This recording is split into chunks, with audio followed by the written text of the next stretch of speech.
올 하반기 애플은 어느 때와 똑같이 아이폰부터 아이패드, 애플워치 등등 여러 제품들을 출시할 것으로 예상되고 있습니다. 그중 작년부터 꾸준하게 소식이 나왔던 제품은 바로 아이패드 미니입니다. 벌써 아이패드 미니 5세대가 출시된 지 2년이 넘는 시간이 지났기 때문에 이제쯤 출시가 되지 않을까 예상되고 있는데, 하반기에 아이패드 미니가 출시될 것이라는 소식에 무기를 실는 보도가 나왔습니다. 블룸버그 통신의 보도에 따르면 애플은 올 가을에 디자인이 새롭게 리뉴얼된 아이패드 미니와 더 큰 화면을 갖춘 애플 실리콘 아이맥을 출시할 것이라 밝혔습니다. 보도 내용에 따르면 블룸버그는 디자인이 재설계되어 아이패드 에어와 비슷하고 최신 프로세서를 탑재한 아이패드 미니가 올 가을에 출시될 것이라 밝혔습니다. 9년이라는 아이패드 미니 역사상 가장 획기적으로 재설계된 모델이 될 것이라고 합니다.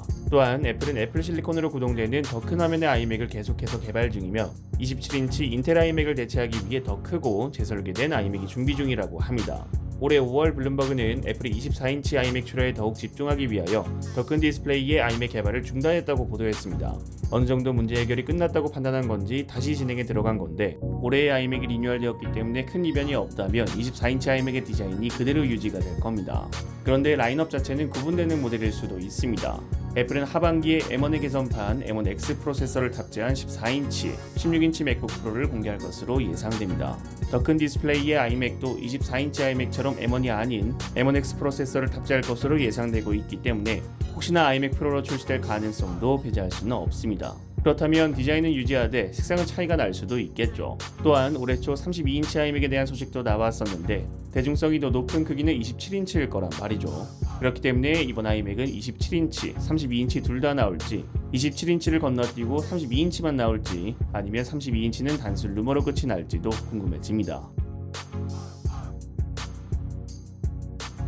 모델 넘버 SM-F711U 갤럭시 Z 플립 3의 기펜치 5 스코어가 기펜치 브라우저에 등록되었습니다. 마더보드 라하이나로 스냅드래곤 888 탑재가 확인되었고 메모리 용량은 8기가인 것이 확인되었습니다. 스코어는 싱글코어 1015점, 멀티코어 3161점으로 일반적인 스냅드래곤 888의 점수입니다. 스냅드래곤 888의 개선판 스냅드래곤 888 플러스는 탑재되지 않은 것으로 확인되었습니다. 메모리 용량도 그렇고 AP도 그렇고 갤럭시 S21 시리즈와 비교하여 퍼포먼스 면에서는 큰 차이가 없을 것으로 예상됩니다. 갤럭시 Z 플립 3는 다가오는 8월 11일 개최 예상되는 언팩 행사에서 공개될 것으로 예상됩니다. 타이젠에서 구글의 웨어OS로 이주를 예고하며 삼성전자 스마트워치의 격변의 시기에 놓인 갤럭시 워치 4 시리즈. 다가오는 8월 공개 예상되는 갤럭시 워치 4 시리즈는 기존 갤럭시 워치 시리즈에 비해서 많은 변화점이 예고되고 있습니다. 그 많은 변화점 중에서 갤럭시 워치 시리즈의 고질적인 문제인 성능 문제가 크게 개선될 것으로 예상됩니다. 샘모바일의 단독 보도에 따르면 갤럭시 워치 4 시리즈는 새로운 엑시노스를 탑재할 것이라 밝혔습니다.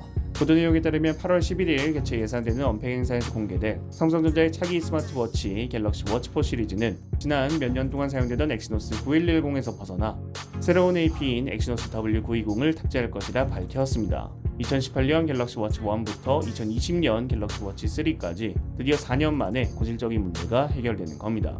엑시노스 W920은 엑시노스 9110 대비 1.25배 개선된 CPU 성능과 8.8배 개선된 그래픽 성능을 가졌습니다. 드디어 UI 전환과 애니메이션에서 버벅임이 많이 개선될지 궁금합니다. 여러분들이 생각하시는 아이패드 미니 프로, 아이맥, 플립 3, 갤럭시 워치에 대해서 댓글을 남겨주시면 감사드리겠습니다. 시청해주셔서 감사합니다. 지금까지 알비였습니다.